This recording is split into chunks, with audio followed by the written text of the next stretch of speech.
कि आवाम ने तोड़ दिया हुकूमत का गुरूर, दरबार तो लगा है पड़ा गमगीन में बेनूर है पर। अध्यक्ष महोदय, दरबार तो लगा है पर बड़ा गमगीन बेनूर है। और पहली बार ऐसा लग रहा है हारी हुई सरकार विराजमान है। जनता कह रही है चलने वाली नहीं सरकार। अध्यक्ष महोदय, जनता कह रही है चलने वाली नहीं, ये गिरने वाली सरकार है। और क्योंकि ऊपर से जुड़ा कोई तार नहीं, नीचे कोई आधार नहीं, अधर में जो है अटकी हुई वो तो कोई सरकार नहीं। दरअसल पूरा इंडिया समझ गया है कि इंडिया ही प्रो इंडिया है। इस चुनाव में इंडिया अलायंस की नैतिक जीत हुई है। ये पीडीए इंडिया की सकारात्मक राजनीति, पॉलिटिक्स जो पॉजिटिव है, पॉजिटिव पॉलिटिक्स की जीत हुई है। ये इंडिया पीडीए की सोशल जस्टिस मुहिम की विक्ट्री है। 2024 का परिणाम हम इंडिया वालों के लिए जिम्मेदारी से भरा पैगाम भी है। और अगर हम यूं कहें अध्यक्ष महोदय कि 15 अगस्त 1947 अगर उपनिवेशिक राजनीति से आज़ादी का दिन था तो 4 जून 2024 देश के लिए सांप्रदायिक राजनीति से आज़ादी का दिन रहा। ये सांप्रदायिक राजनीति के अंत और सामुदायिक राजनीति की शुरुआत है। जहां सांप्रदायिक राजनीति का अंत हुआ है वहीं सामुदायिक राजनीति की शुरुआत हुई है। सबसे अच्छी बात हुई ये है कि इस चुनाव में सांप्रदायिक राजनीति हमेशा के लिए हार हो गई। अध्यक्ष महोदय, कहने को सरकार ये कहती है कि ये 5th लार्जेस्ट इकोनॉमी बन गई है और जीडीपी के मामले में 5th वर्ल्ड की इकोनॉमी बन गई है। लेकिन अध्यक्ष महोदय, ये सरकार क्यों छिपाती है कि अगर ये हमारी सबसे लार्जेस्ट इकोनॉमी, अगर हम 5वें नंबर पर हैं, तो हमारे देश की पर कैपिटा इनकम, प्रति व्यक्ति आय हमारे किस स्थान पर पहुंची है। और हम लोगों ने तो अध्यक्ष महोदय देखा है कि अगर दिल्ली की सरकार ने कहा होगा कि $5 ट्रिलियन की इकोनॉमी बनेगी, तो जहां से प्रधानमंत्री जी चुन करके आते हैं वहां का प्रदेश के सरकार भी कह रहे कि हम $1 ट्रिलियन इकोनॉमी बना लेंगे। देश की इकोनॉमी कहां पहुंच गई, पर कैपिटा इनकम क्या है। लेकिन अगर उत्तर प्रदेश की इकोनॉमी को अगर $1 ट्रिलियन की इकोनॉमी बनना है तो कम से कम 35% की ग्रोथ चाहिए। मुझे नहीं लगता है कि 35% की ग्रोथ उत्तर प्रदेश पा पाएगा।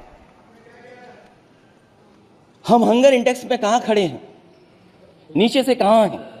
जो 5th लार्जेस्ट इकोनॉमी की बात कर रहे हैं वो इनइक्वालिटी के पैरामीटर पे कहां खड़े हैं, वो हैप्पीनेस इंडेक्स में कहां खड़े हैं। और जो लोग चुनाव को अपने तरीके से मोड़ते हैं, मैं उन्हें कहना चाहता हूं कि अध्यक्ष महोदय, इस चुनाव के परिणाम ने तोड़ने वाली राजनीति को तोड़ दिया है और जोड़ने वाली राजनीति की जीत हुई है। इस चुनाव में धन छल बल की नकारात्मक राजनीति की शिकस्त हुई है।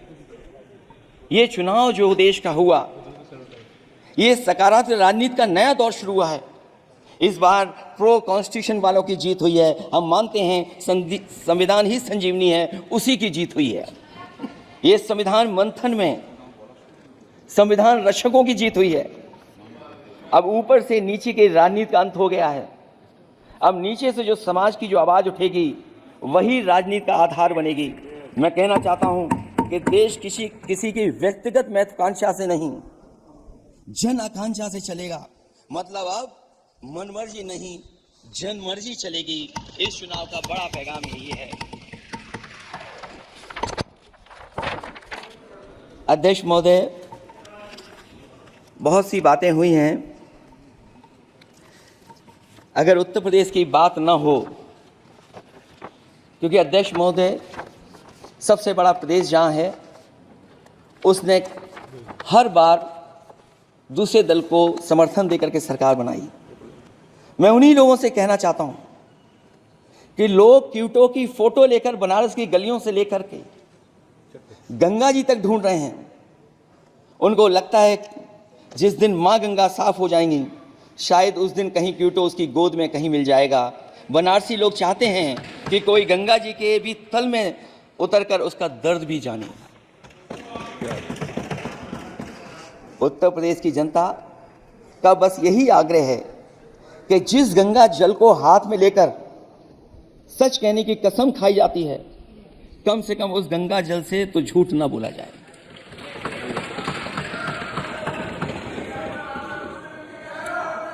जहां विकास के नाम पर खरबों रुपए की लूट का राज खोलते भ्रष्टाचार के गड्ढे प्रदेश का नाम खराब कर रहे हैं, वहीं पहली बारिश में ही टपकती हुई छत और गिर चुकी स्टेशन की दीवार बेईमानी की निशानी बन गई है।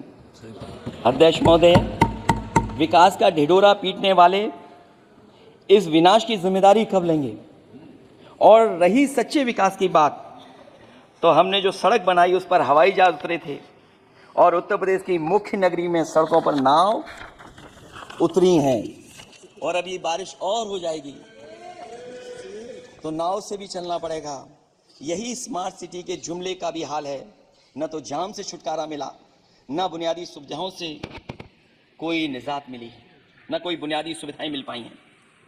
मुझे याद है अध्यक्ष महोदय, देश के प्रधान सांसद जी ने अनाथ पशुओं के बारे में बहुत कुछ कहा था। अनाथ पशुओं की समस्या से छुटकारा दिलवाने के लिए कब वादा किया हुआ, लेकिन कई चुनाव बीत गए हैं, अभी तक गन्ने का भुगतान 2 हफ्ते का वचन जो दिया था, कहां दिया था? अब तो वचन देने वाले को भी याद नहीं है। हर बात को जुमला बना देने वाले लोगों के ऊपर से जनता का भरोसा उठ गया है। इसीलिए बहुमत की सरकार नहीं है, ये सहयोग से चलने वाली सरकार है। डबल इंजन के नाम पर उत्तर प्रदेश को टकराहट के सिवा कुछ हासिल नहीं हुआ है। उत्तर प्रदेश में प्रभुत्व की लड़ाई 2 लोगों को आपस में लड़ा रही है, लेकिन उसकी मार जनता को सता रही है। पिछले 10 सालों की उपलब्धि बस इतनी रही कि एक शिक्षा परीक्षा माफिया का जन्म हुआ। अध्यक्ष महोदय, जिस समय चुनाव में थे और उत्तर प्रदेश में वो हालात देखे हैं कि नौजवान जब भी तैयारी कर करके जाता था और परीक्षा दे करके लौटता था तो उसको पता लगता था कि पेपर लीक हो गया। और उत्तर प्रदेश में केवल एक पेपर लीक नहीं हुआ है, जितनी भी परीक्षाएं हुई हैं सब पेपर लीक हुए हैं। केवल उत्तर प्रदेश ही नहीं, मैं माननीय सांसद की तरफ से सुन रहा था, कई ऐसे प्रदेश हैं जहां पर परीक्षाएं देने तो बच्चे गए, लेकिन वहां भी पेपर लीक हो गया। और अभी जब 4 जून को रिजल्ट आया, उसके बाद जो बात उठी है, देश की सबसे प्रेस्टिजियस परीक्षा, उसका भी पेपर लीक हो गया। और आखिरकार ये पेपर लीक हो क्यों रहा है? सच्चाई तो ये है कि सरकार पेपर लीक इसलिए करा रही कि सरकार नौकरी नहीं देना चाहती, रोजगार नहीं देना चाहती, उन नौजवानों को भविष्य नहीं करने देना चाहती। पिछले 10 सालों की उपलब्धि बस इतनी रही है कि एक शिक्षा परीक्षा माफिया का जन्म हुआ है, जिसने तथाकथित अमृत काल में युवाओं के भविष्य की आशाओं को ही जहर दे दिया है। जो सरकार उम्मीद को मार दे, वह न तो वर्तमान को सुधार सकती है, न भविष्य को संभाल सकती है। सरकार आशा का प्रतीक होनी चाहिए, निराशा का नहीं। जनता चाहती कि हर समस्या के लिए बीते कल को जिम्मेदार ठहराने के बहाने को सरकार छोड़े और आने वाले कल की बात करे। अगले 1000 साल के झूठे सपने दिखाने वाले अगले महीने होने वाली परीक्षाओं के लीक न होने की गारंटी कब लेंगे? जनता अब न तो किसी बहकावे में आएगी और न किसी के बहलावे फुसलावे में आएगी। जो लोग कहते हैं कि अमृत काल की बात करने वाले जनता का जागरण काल आ गया है, आज इस सदन में नए राजनीतिक जागरण के अनेक प्रतिनिधि बैठे हैं। अब जब पुनर्निर्माण, अब जब बात होगी तो सच्ची बात होगी और जनता को पूरी सच्चाई के साथ हम लोग अपनी जिम्मेदारी के साथ बात करेंगे।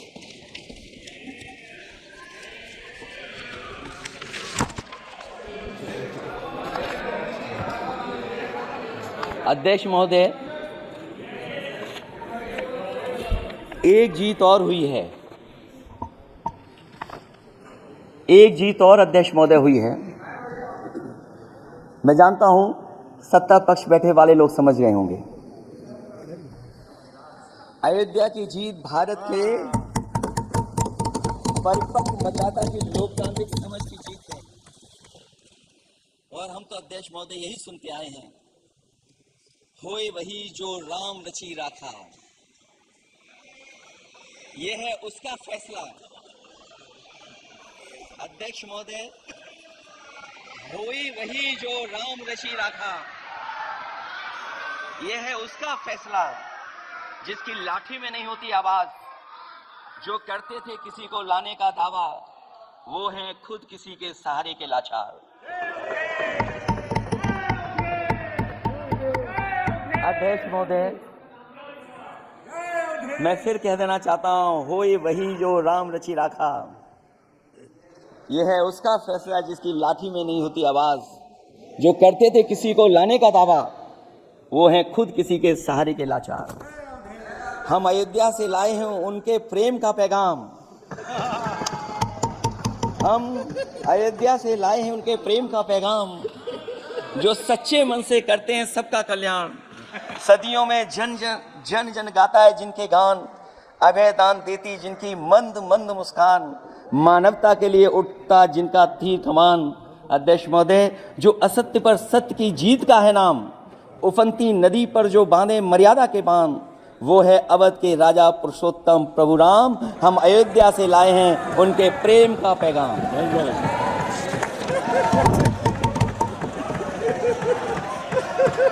अध्यक्ष महोदय,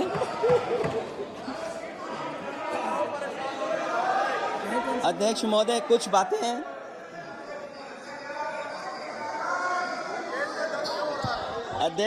कुछ बातें समय और काल से परे होती हैं।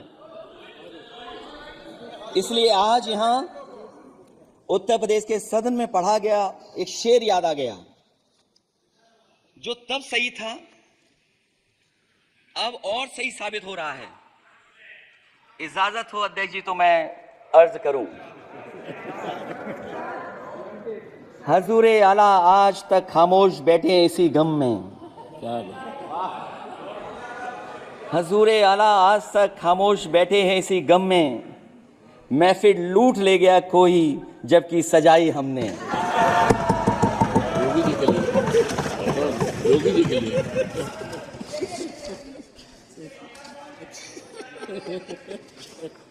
अध्यक्ष महोदय, मैं मॉडल ऑफ कंडक्ट जब चुनाव हुआ, लागू हुआ, उस समय मैंने देखा कि कुछ लोगों पर मेहरबान रही सरकार और कमीशन भी। कई मैं बहुत डिटेल में नहीं जाना चाहता हूं अध्यक्ष महोदय, लेकिन कहीं ना कहीं प्रश्न उस संस्था पे भी लगा है, और अगर उस संस्था पर प्रश्न लगा है तो लगाने वाली सरकार की वजह से लगा है। इसलिए अगर निष्पक्ष होगी वो संस्था तो न केवल हमारा लोकतंत्र स्वस्थ होगा, बल्कि हमारे लोकतंत्र और मजबूत दुनिया में दिखाई देगा। अध्यक्ष महोदय, ईवीएम पे मुझे कल भी भरोसा नहीं था, आज भी नहीं भरोसा। मैं 80 के 80 सीट जीत जाऊं तब भी नहीं भरोसा। और मैंने अपने चुनाव में कहा था अध्यक्ष महोदय कि ईवीएम से जीत करके ईवीएम हटाने का काम करेंगे। न ईवीएम का मुद्दा मरा है, न जाएगा खत्म। जब तक ईवीएम नहीं हटेगी हम समाजवादी लोग उस बात पर अड़ग रहेंगे। उत्तर प्रदेश अध्यक्ष महोदय वो प्रदेश है जिसने सरकार बीजेपी की बनवाई, एक बार नहीं 2 बार बनवाई, और उसी उत्तर प्रदेश के साथ कितना बड़ा भेदभाव, उत्तर प्रदेश के साथ बड़ा भेदभाव।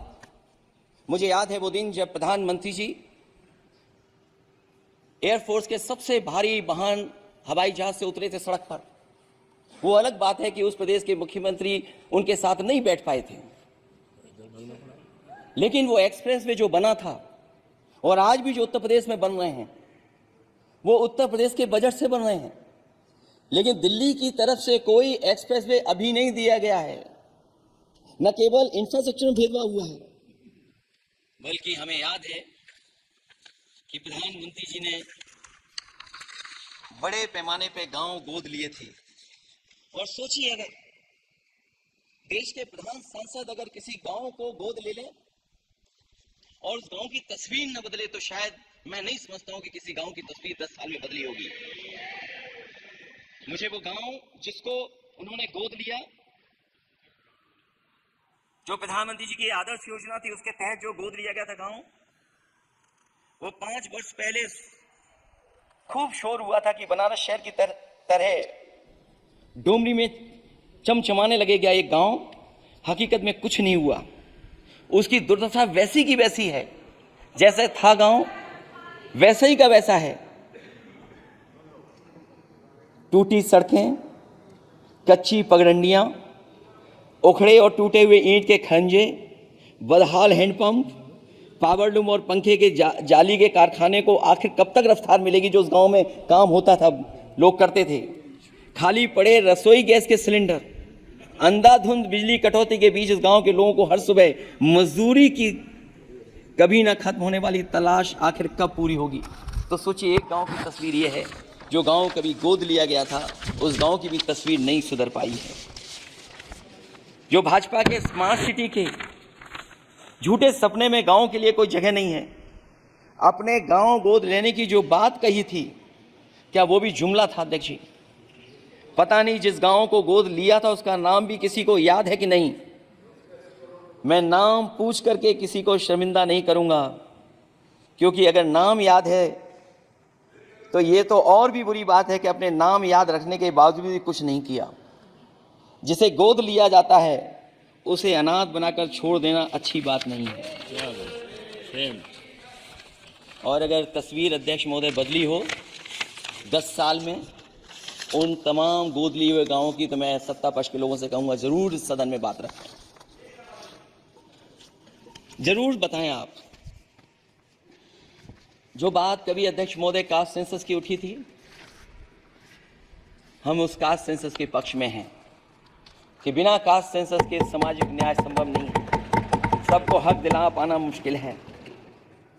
अध्यक्ष महोदय, राष्ट्रपति जी के अभिभाषण में अग्निवीर को लेकर के जो चिंता विपक्ष की थी और देश के नौजवानों की थी, वो चिंता वैसी की वैसी बनी है। अध्यक्ष महोदय, मैं ये कहना चाहता हूँ, मैं खुद मिलिट्री स्कूल से पढ़ा हूँ। मेरे साथ के बहुत बड़े पैमाने पे लोग फौज में, मैंने समय समय पे जो मेरे साथ पढ़े जो सीनियर थे उनसे भी जानकारी हासिल की है। बड़े बड़े ऑफिसर्स को मैंने पूछा है, वो शायद आपको न बता पाए, लेकिन तभी जुबान में उन्होंने कहा है कि देश की सुरक्षा के साथ अग्निवीर जैसी व्यवस्था लागू करने से समझौता हो रहा है। अध्यक्ष महोदय, किसी भी देश की सबसे बड़ी प्राथमिकता अगर कोई है तो वो देश की सीमाओं की सुरक्षा है। अग्निवीर जैसी व्यवस्था से कभी संभव नहीं है। अध्यक्ष महोदय, हम अग्निवीर व्यवस्था को कभी स्वीकार नहीं कर सकते हैं। आज नहीं कल, कल नहीं बाद में, जब कभी भी सत्ता में इंडिया गठबंधन आएगा, अग्निवीर व्यवस्था हमेशा हमेशा के लिए खत्म हो जाएगी। अध्यक्ष महोदय, जिन्होंने कहा कि हम आय किसानों की दोगुनी कर देंगे, आज किसान पूरा देश का देख रहा है कि उसकी आय कहां दोगुनी हो गई। और जिस तरह महंगाई बढ़ी है, सरकार बताए कि महंगाई इस बढ़े पे उसकी आय कितनी होनी चाहिए। और जो इंफ्रास्ट्रक्चर की बड़ी बड़ी बातें की गई थी कि एमएसपी लागू करने के लिए एग्रीकल्चर सेक्टर का इंफ्रास्ट्रक्चर तैयार होगा, लेकिन जहां तक मैंने उत्तर प्रदेश में देखा है, अगर इस सरकार में एक भी नई मंडी बनी हो तो मुझे सरकार बता दे। अध्यक्ष महोदय, जो इंफ्रास्ट्रक्चर एग्रीकल्चर सेक्टर में बनाने की बड़ी बात कही थी, अगर सरकार की तरफ से एक भी मंडी 10 साल में बनी हो तो जरूर सरकार बताए। जो सरकार मंडी नहीं बना सकती है उस पर एमएसपी का भरोसा कैसे कर सकते हैं, जिन्होंने एमएसपी का भरोसा दिलाया था। हम अध्यक्ष महोदय आपके माध्यम से यही कहेंगे कि जो राष्ट्रपति के अभिभाषण में लीगल गारंटी एमएसपी को मिलनी चाहिए थी, वो क्रॉप्स को नहीं मिली है। न केवल फसलों को मिले बल्कि हॉर्टिकल्चर क्रॉप्स को भी एमएसपी देने का फैसला हो, जिससे कि हमारा किसान खुशहाल हो सके। साथ ही साथ ओपीएस की बात अभिभाषण में नहीं आई है। ओल्ड पेंशन स्कीम लागू हो, जिससे हमारे तमाम सरकारी कर्मचारियों का भविष्य बन सके। और देश की एक बड़ी आबादी जहाँ से मैं चुन करके आता हूँ, उत्तर प्रदेश, जहाँ बुनकर न केवल उत्तर प्रदेश बल्कि देश के कोने कोने में बुनकर समाज के लोग बड़े पैमाने पर रह रहे हैं, लेकिन बुनकरों को जो सुविधाएं मिलनी चाहिए वो भी इस सरकार में नहीं मिल पा रही हैं। जो प्रदेश सरकारों ने कभी बुनकरों के लिए योजनाएं चलाई थीं वो भी अध्यक्ष महोदय बंद कर दी हैं। मैं अंत में इतना ही कहना चाहूँगा कि इस सरकार ने नौजवानों को नौकरी नहीं दी है, नौकरी और रोजगार उनसे छीने हैं, बहुत नौकरी छीनी है। इसलिए मैं कहना चाहता हूं अध्यक्ष जी, इसलिए मैं कहूँगा कि आपके राज में न नौकरी की उम्मीद है न रोजगार, क्योंकि आपने छोटे कारोबारी तक को इतना छोटा बना दिया है कि न तो वो अपना पेट भर सकता है न किसी को नौकरी पर रख सकता है। जो कुछ पद निकलते भी हैं तो उन पर लेटरल एंट्री के नाम से पिछले दरवाजे से कुछ खास संगी साथियों को रख लिया जाता है। आरक्षण का हक नॉट फाउंड सुटेबल के नाम पर हड़पा जा रहा है। और अध्यक्ष महोदय, आरक्षण के साथ इतनी खिलवाड़ किसी सरकार ने नहीं की होगी जितनी खिलवाड़ इस सरकार ने की है। जहां सरकारी नौकरियां नहीं दी जा रही हैं, और सरकारी नौकरियां इसलिए नहीं दी जा रही हैं क्योंकि उन्हें आरक्षण देना पड़ेगा। जिस प्रदेश से मैं आता हूं वहां सबसे बड़े पैमाने पे नौजवान बेरोजगार है। और पिछले 10 साल में जो पेपर उन्होंने लीक कराए हैं वो इसीलिए कराए हैं क्योंकि नौकरी ना देनी पड़े, और अगर नौकरी देनी पड़ेगी तो उन्हें आरक्षण भी देना पड़ेगा। ये जानबूझ करके सरकार नौकरी और आरक्षण के साथ खिलवाड़ कर रही है। मैं अध्यक्ष महोदय अंत में इतना ही कहना चाहता हूं, आशा है ये सरकार तब तक चलेगी तब तक उसके केंद्र में इस देश का हर एक गरीब, शोषित, वंचित, पीड़ित, पिछड़ा, दलित, अल्पसंख्यक, आदिवासी, महिला, युवा, छोटा कारोबारी, ईमानदार, नौकरी पेशा, आम आदमी और कर्मचारी अधिकारी, मजदूर और किसान होगा, ना कि धनवान होगा। और शासन के आधार पर संविधान होगा। वह जुमलों की जगह सच में महंगाई, बेरोजगारी, भ्रष्टाचार, गरीबी, भुखमरी, सांप्रदायिक हिंसा, दलित व महिला उत्पीड़न, सामाजिक अन्याय जैसे मूलभूत मुद्दों का समाधान होगा। और भोजन, बिजली, पानी, दवाई, पढ़ाई जैसी बुनियादी जरूरतों के लिए कागजी योजनाओं की जगह सच में इंतजाम होगा। मैं एक बार फिर उत्तर प्रदेश की समझदार जनता द्वारा सबसे बड़ी पार्टी चुने जाने के साथ साथ इंडिया गठबंधन समाजवादी पार्टी और कांग्रेस को सबसे ज्यादा सीटें जिताई, उसके लिए मैं उत्तर प्रदेश की जनता के प्रायोजक हैं एडवांस कंप्यूटर, निकट इंडियन बैंक, बूढ़नपुर, आजमगढ़। यदि आप अपनी बच्चे को कंप्यूटर की उत्तम शिक्षा देना चाहते हैं तो तुरंत संपर्क करें।